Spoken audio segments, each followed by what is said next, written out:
Pinanggigigilan at pinagpepiestahan. Yan ang social media sensation na si Adam Valentino. Oras na para kilalanin at kilatisin ang binatang ito.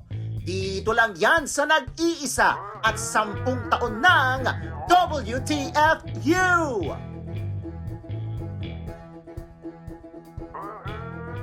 Marami ka na naging girlfriend. No? Yeah, marami. Paano ba magmahal ang isang Adam? Siguro sinasagat ko po yung pagmamahal ko. Sinasagad mo.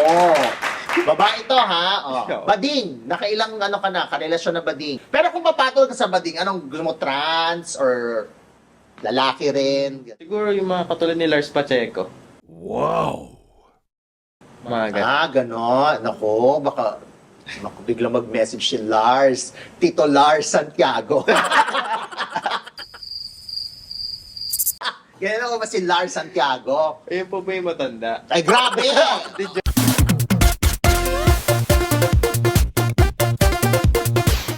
Hello, this is Mr. Fu at ito ang WTFU at makakasama natin ngayon si Archie Adamos.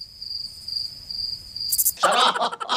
Kailan ba si Archie Adamos? Not familiar with him. Oy, si Archie Adamos, institusyon na yun sa pelikulang Pilipino. Parang walang pelikulang Pilipino na hindi siya kasama. Hindi, ang kasama natin ngayon ay si Adam Valentino. Talaga naman. Si Adam Valentino po ay baby ng bading. How true? Ay, ang tagal sumagot. Baby ka ba ng bading? Oo, hindi. Hindi po. Hindi. Alaga. Alaga ng bading. Hindi. Ilan taon ka na, Adam? Parang bagets na bagets. 20 po. 20 years old. Yes, po. Si Adam ay nag-artista. So, siya, at a very young age, mga pa-sexy ni mga ginagawa mo. Yes po. Okay, so bago tayo pumunta doon, si Adam Valentino ay parang may lahi. No? Meron po. Anong lahi? Cuban American half Pinoy. Cuban American. Tapos, Pinay ang nanay. Yes po. So, mother mo ay Pinay, tapos yung tatay mo yung Cuban Yes. American. Yes po. Talaga. So, half-half. Yes po. Okay. What part? Lower? Ano ang Pinoy? Upper or lower?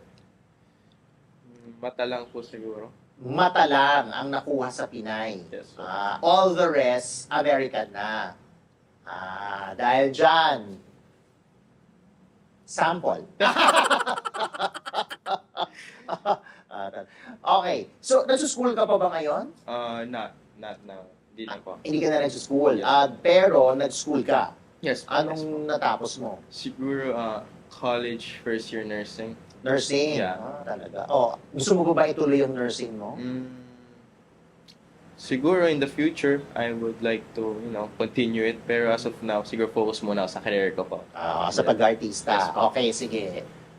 Pero bago ka naging artista, may mga naging trabaho ka in the past. Kasi ang balita ko, bata ka pa lang, nagtatrabaho ka na. Yes po. So ano to? Ano yung una? Una kong work, siguro I was like 14. 14 years Yes old. po. Work po sa isang factory, like, ano po siya, mantikaan po. Mantika. Yeah. Factory na mantika. Yes po. Okay, tapos Cargador po ako doon. kargador ka. Apo. Yung mga square na yung Yes po. parang stainless na anong Sinubuhat po namin yung isa-isa. Well, meron po galon-galon. galon-galon. Dalawa bit-bit ko. Talaga? Yes po. Gano'ng katagal mo ginawa yan? Siguro for 5 months. 5 talaga. months, 6 months. Saan lugar yan? Sa Bulacan po. Taga Bulacan ka? Ako po. Saan sa Bulacan? Malolos po. Malolos, Yes. Bulacan. Okay. Ginawa mo yan, yung dad mo, naiwan sa Amerika?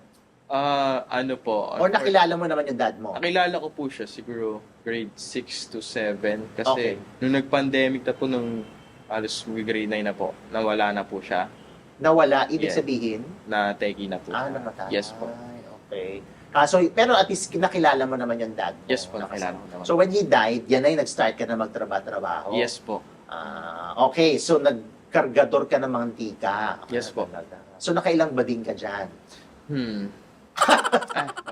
Ay, mga nag-deliver ng ano, di ba? Yung mga nagpapadeliver ng mantika. Opo. Kuya, kuya, mamaya mo na anuhin yan. Kumain ka muna. Oh, mga ganun. Siguro, Ano, okay ba, madulas ba yung mantika mo, kuya? Oh. siguro sinagot ko po nun, hindi eh. Pero kung itatry mo, malay mo madulas talaga. May mga talagang ganon? Charot lang. Hindi, pero ano, meron mga nag-ano sa'yo, parang... Wala naman po. Bali more on, repack po kami sa bottles of oil, cooking oil. Oh. Then, salin po, buhat salin. Hindi po kami nagde-deliver. Iba na po yung Ibig sabihin, kumbaga, ano na lang kayo, sa Yes, pabrika talaga kayo. Yes po, doon na pumikot yung work ko. Talaga. Okay, after nyan, saan ka naman nagtrabaho? Siguro after po nun, nag-try naman po mag-work sa sa Samjihan po as a waiter. Samjihan? Yes po. Samgyupsal. Samgyup, okay. Sa Bulacan din po. Talaga. Yes po. So, ikaw yung nagbubukas nung kineme. Yes po. Kuya, pahinaan nga. Kuya, palagyan na ng kineme, mga ganon. Oo. Serve po ng pork. Ganun po. Take orders. Yeah. Ayoko niyan, hindi ako mahilig sa ganyan. Nausukan ako.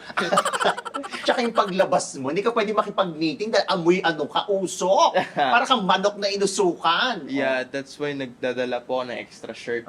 Yes po. Grabe. Tsaka yung, ewan ko lang, hindi ko talaga type yung kakain ka sa labas, tapos ikaw pa yung magluluto. Tamad ako dyan. Gusto ko order na lang, ilalagay mo na dyan. Yes. Ayaw ko yun. Marami akong kaibigan, ako yun ang gusto. Pag yan ang... Ewan ko ba? Ayaw ko talaga yung nauusukan ako.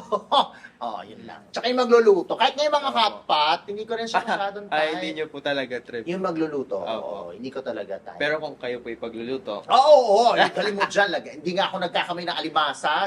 May taga-ganon. May taga-ganon ng alimasan for me. Kasi nga, wala lang, arte ako eh. Okay, so after nun, after ng Samgyup, saan ka pa waiter ka pa ba sa iba? yes po, sa Jollibee, after Jollibee, Shakey's naman po. Talaga? Yes po. May nagtanong ba tungkol sa Chicken Joy mo? Sa Jollibee? Masarap ba yan, kuya? Ay, mga ganon. Mga Hindi, I'm sure sa itsura mong yan, pansinin ka talaga. Yes po. Mapababae o mapabading. Yes po. Hindi mo makakalimutan ng mga pagpansin sa'yo ng bading. Yes po. Anong hindi mo makakalimutan? Of all, sa dami ng mga lumapit sa'yo at bumanter sa'yo. Siguro one time, nag-serve ako ng pagkain. Parang titingnan na nila po nila. Ganun eh. Sabi ko, baka tanong nito pangalan ko, sinabi ko sa bro. Tapos paglapit ko, ano FB mo? Sabi ko, ito po. Tapos pinigay ko na. Tapos, pagkabigay mo ng FB, nag-message sa Messenger. Nag-friend request po. Friend request. Yes po. Tapos, in-accept ko po. ano message? Hello, ganito, pogi mo, ganito, ganyan. Bading yan, bading. Yes po. Talaga. Anong ginagawa mo pag gano'n? Send mo yung QR code ng Gcash. Ano lang po, parang nag-respond po bilang respect po sa akin lang, bilang tao rin po sa niya. Ganun po. Tapos after po, nag-diba na po na yun. Yeah. Nakapag-girlfriend ka na ba? Yes po. Nakailang girlfriend ka na? Madami. Hindi na po din kaya. Hindi na ka. Marami ka na naging girlfriend. Yeah, marami. Paano ba magmahal ang isang Adam? Siguro sinasagad ko po yung pagmamahal. Sinasagad mo. Nababaliw sila pag sinasagad mo na. Hindi ka na nila makalimutan. Babae ito, ha? Bading, nakailang ka na, karelasyon na bading? Well, wala po kasi ako sa ganong line of thing. Pero, I do respect mga straight guys na katulad ko na in a relationship with bading po. Pero for me po, di ko pa po siguro nakita as of now sarili ko po ngayon na so, you don't see yourself na nakikipagrelasyon sa bading ngayon? Ngayon po. Pero, malay natin. Ay! Nako! May expectorant akong nararamdaman dito sa gilid ko. Parang po kayo psychic niyan. Oo, tsaka parang nakita ko medyo naliligiran ng luha nung sinabi mo na not now, but we don't know in the future. Na siya, bigyan niyang tissue. Ano siya, ganun siya, oh. Napaganon siya, oh. Ganon, yung acting niya, yung parang mga Salvador lang, ganon, hindi tumulo yung luha. Oh, taray, oh. Pero kung papatol ka sa bading, anong gusto mo, trans or lalaki rin, gano'n, itsura, or... Siguro, as of now, hindi ko po masagot. Kasi, like, parang, sa line ko nga po, like, girls, no. Pero in the future, siguro yung mga katulad ni Lars Pacheco. Mga ganun. Ganon. Nako, baka biglang mag-message si Lars. Tito Lars Santiago. Ganyan ako ba si Lars Santiago? Ayun po ba yung matanda? Ay, grabe! Di joke, joke. Oo, the veteran showbiz reporter. Oh, si Tito. Mabait yung si Tito Lars Santiago. Oh, dahil... So ano ka, wait, after maging waiter, ano na sumunod? Siguro, nag-extra na po ako sa, sa GMA as extra po. talaga. Naging talent ka. Yeah, talent lang po. Okay, so, naging talent ka ng mga serye, mga ganyan. Ganun po, Oo. commercial, ganun. So, paano ka napunta dyan sa pagiging pa-sexy? Kasi ikaw ay talent ng T-Bon X. Yes po. Okay. So, yung T-Bon X, ano yan? Adult streaming app. Yes po. Mhm. So, paano ka napunta naman dyan? So, before po mapunta ng T-Bon X, masipag po magpasa ng set card sa mga college scouts, sa iba't ibang management. Until may napagpasahan po ako, nagkaroon po ng interest sa akin. Then, pumunta po ako, around Manila din po siya. Nag-audition po ako, kasi for VMX daw po. Oh, Viva Max. Yes po. Before po, Viva Max po. Then, after 1 week po nun, prior nung audition, nagkaroon na po ng project. Pero B-roll po. Yeah, role ko po dun is barista. Pero nabigyan ko po ng justice yung character ko nung time po na yun. Dahil, anong ginawa mo? Yung habang sinishake mo yung, yung cocktail, may ibang... Iba-ibang sinake mo din yung iba pa mga cocktails. Oh, go. Well, ang nangyari po doon, nabigyan ko nga po justice yung character. Tapos after po ng set, ang tawag po sa akin, human vibrator. Dahil... Kasi para daw po Conejo mag-push up. Ano, no? Para daw po Conejo mag-push up. Dahil may sex scene ka na doon? Yes po, sex scene po agad. Talaga? Yes. Sa bar? Sa mismong po. Table ng bar? Doon ko po siya pinound and slam. Talaga? Yes. Petrol yun, pero may ganun ka na kagad. Nagpakita ka ng puwet doon. Yes po, may pet exposure po. So, ang tawag sa human vibrator. Yes po, Taray. time po na yun. Then, ito po, na-reach out ko po yung tito ko from T-Bon X, si Azul Garcia po. Baka naman, parang gusto ko mag-T-Bon X muna as of now. Ano siya doon? Artista din? Artista, director po.